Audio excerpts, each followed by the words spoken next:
I'd like to invite you to turn with me to the book of 1 Timothy. Just as a quick recap while you're turning there, we just concluded our discussion with regard to the roles of women in the church, the modesty of women, the order of creation,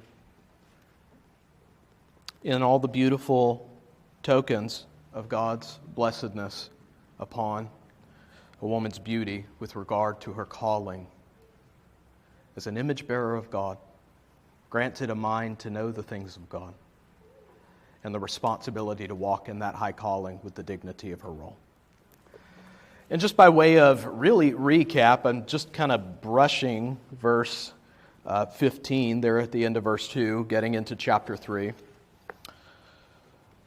just to alleviate any misunderstanding. Some of you who follow in the King James will find that a woman will be saved through the bearing of children. Just keep in mind the context of everything that we had just read, knowing also the fact that the word saved has a various context in the New Testament usage, not just referring explicitly to eternal salvation, but rather to a kind of, and even really as the NASB renders it, a preservation.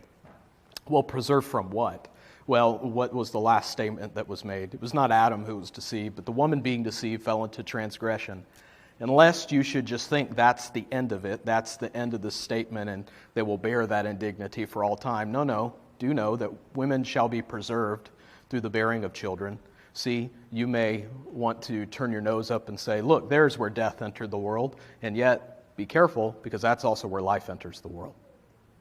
And that's been appointed unto the woman and not unto the man.